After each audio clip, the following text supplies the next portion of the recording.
Nah, karena presiden dalam teori politik menurut Richard E. Neustadt adalah raja yang dibatasi konstitusi, ini adalah sisa-sisa kekuasaan raja yang singgah di presiden. Nah, pertanyaannya, kenapa Tom dipidana? Bukankah Tom berhak mengajukan banding dan berjuang untuk itu? Nah, ini dihentikan. Di titik tertentu, semua orang tentu akan memuji ya, termasuk Pak Tom. Orang mau masuk penjara tidak jadi kan? Tapi mari kita tuntaskan siapa yang merekayasa ini. Karena logikanya kalau presiden sekarang hendak memaafkan, memberi klemensi, ngapain harus nunggu proses segala macam panjang-panjang? Jangan-jangan ada yang lain menginginkan itu. Bagi saya ini pilihan yang menarik karena diletakkan kepada dua orang yang memiliki relasi dengan presiden lama dan kepentingan masa depan di dalam politik kepemiluan dengan presiden baru. Saya tidak berharap bahwa ini selesai karena saya ingin mengetahui siapa pangkal masalah ini semua dan kenapa ujungnya beralih dengan pilihan politik seperti ini. Semua orang akan berpikir bahwa hukum sekedar permainan dan ujung-ujungnya hukum yang dipermainkan itu tidak sekedar mengorbankan Hasto dan Tom Lembong, tetapi juga seluruh rakyat Indonesia. Kita harus menemukan siapa penjahat di balik ini semua.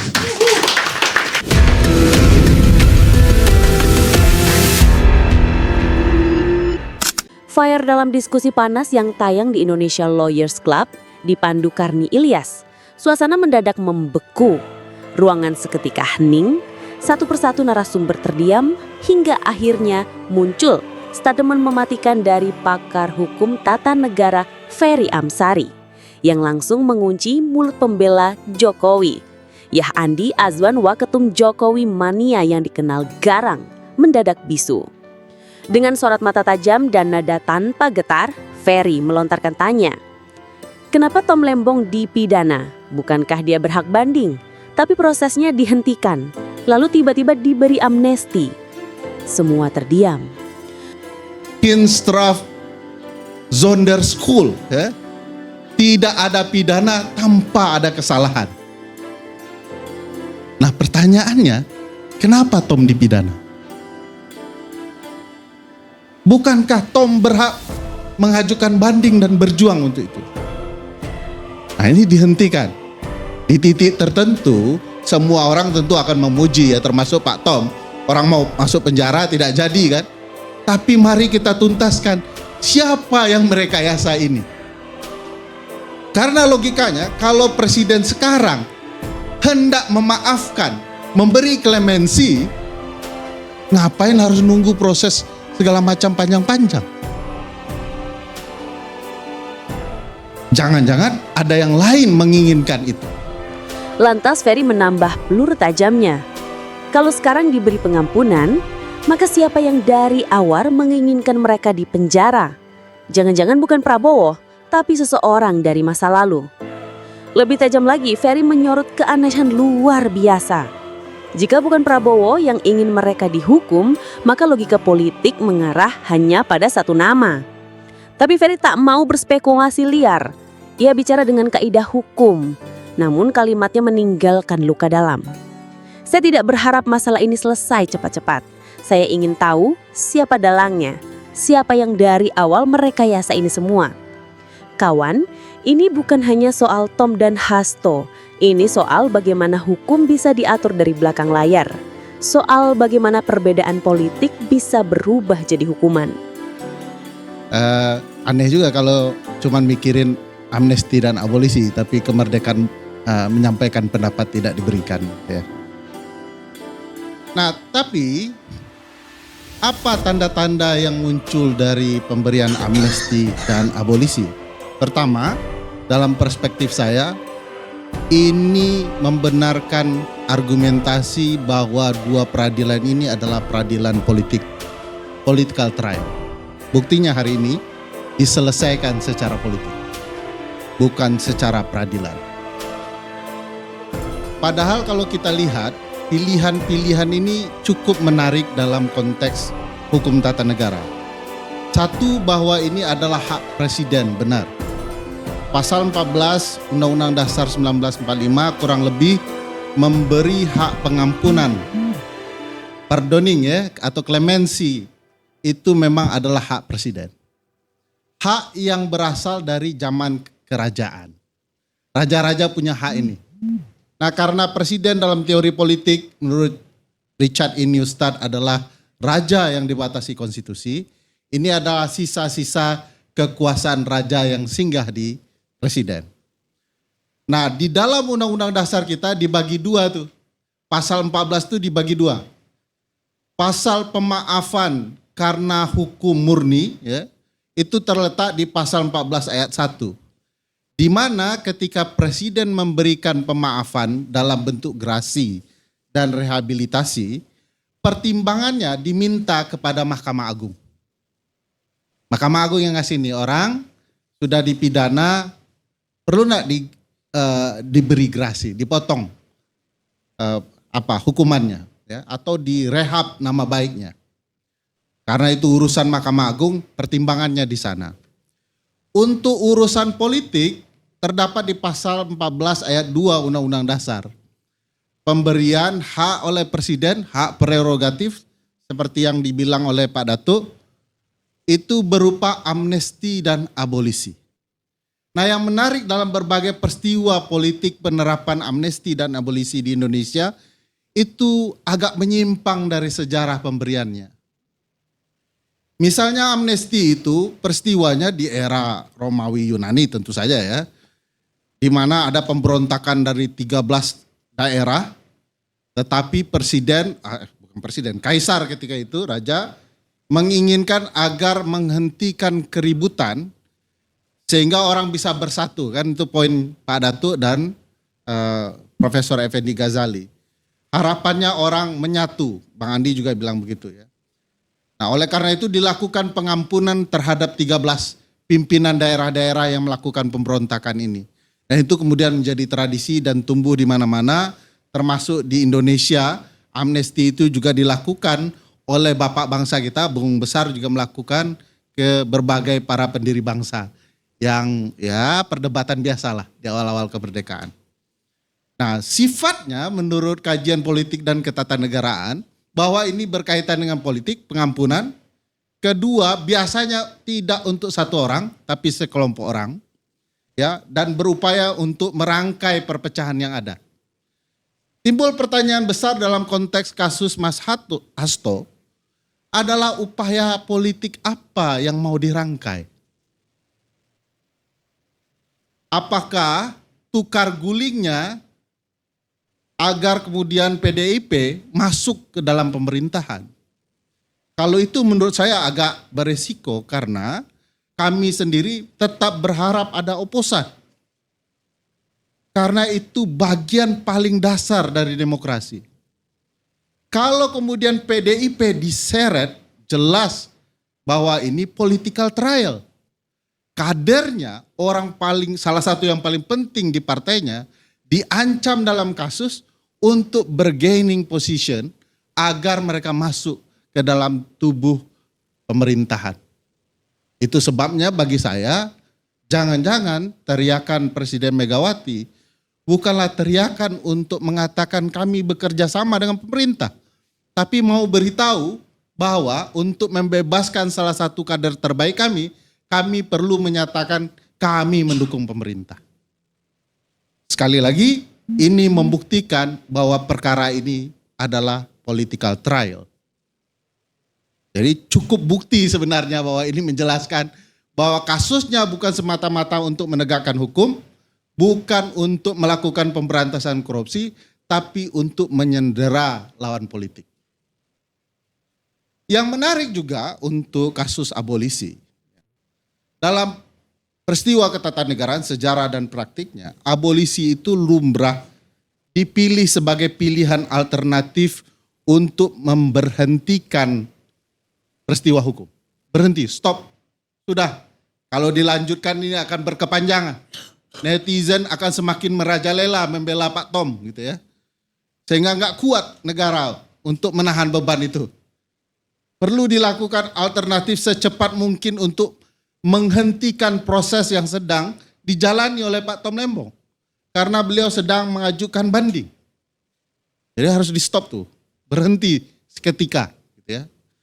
Nah, sejarah abolisi ini menarik sebenarnya Bang Hes. Karena kasusnya adalah dimulai dari upaya negara untuk melindungi hak-hak para budak. Orang yang sulit mendapatkan keadilan dan segala macam, dibuat semacam mekanisme alternatif luar biasa untuk jadi alasan bahwa ini harus dihentikan.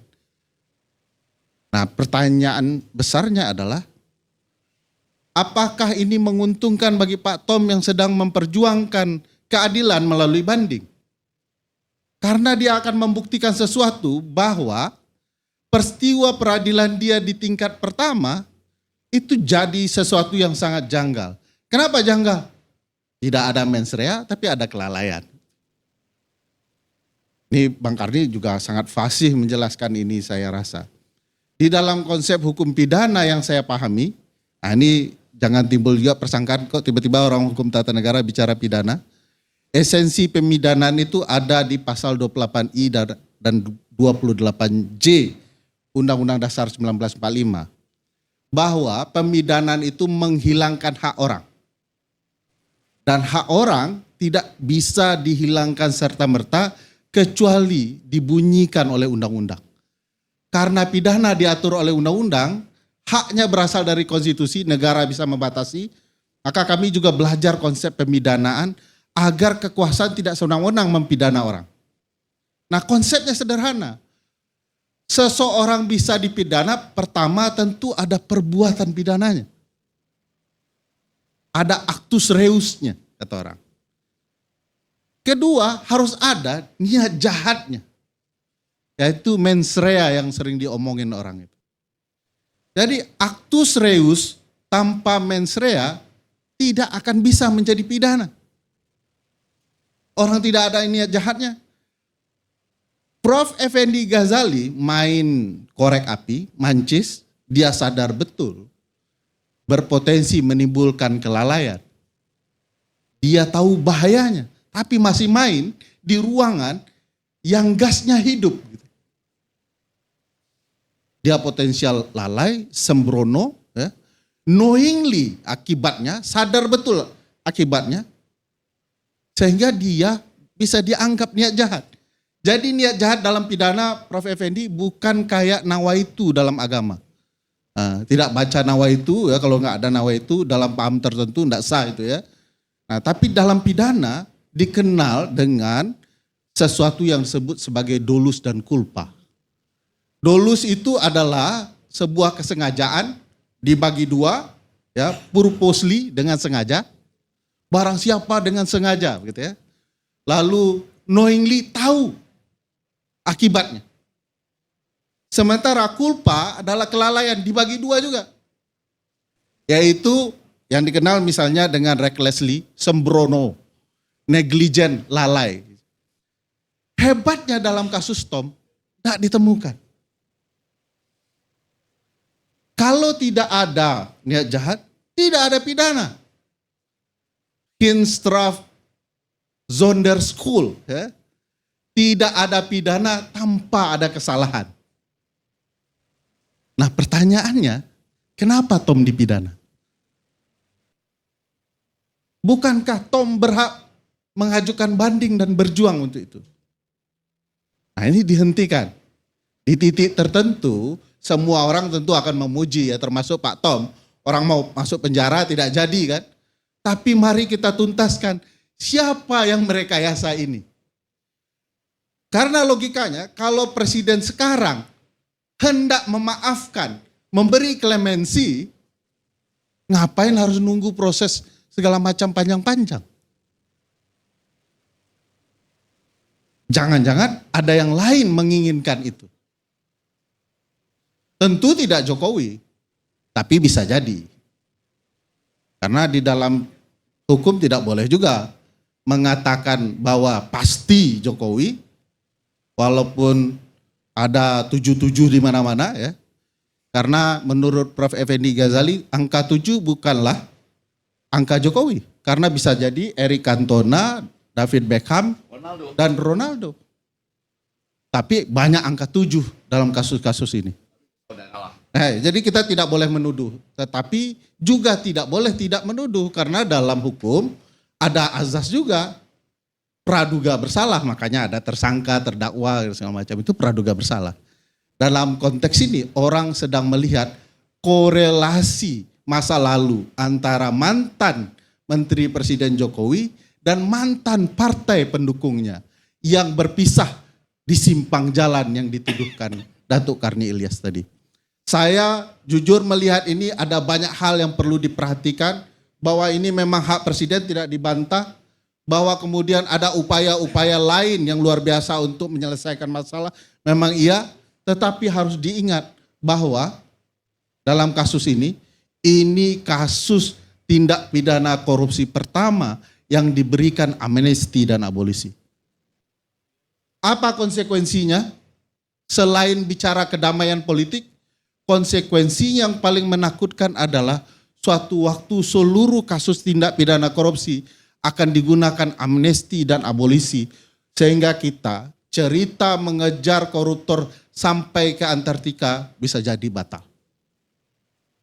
Jadi yang dikorbankan untuk cerita bagaimana pemberantasan korupsi kuat itu adalah bagaimana menyelesaikan kasus Mas Hasto dan Pak Tom Lembong. Bagi saya ini pilihan yang menarik karena diletakkan kepada dua orang yang memiliki relasi dengan presiden lama dan kepentingan masa depan di dalam politik kepemiluan dengan presiden baru. Saya tidak berharap bahwa ini selesai karena saya ingin mengetahui siapa pangkal masalah ini semua dan kenapa ujungnya beralih dengan pilihan politik seperti ini. Semua orang akan berpikir bahwa hukum sekedar permainan dan ujung-ujungnya hukum yang dipermainkan itu tidak sekedar mengorbankan Hasto dan Tom Lembong, tetapi juga seluruh rakyat Indonesia. Kita harus menemukan siapa penjahat di balik ini semua.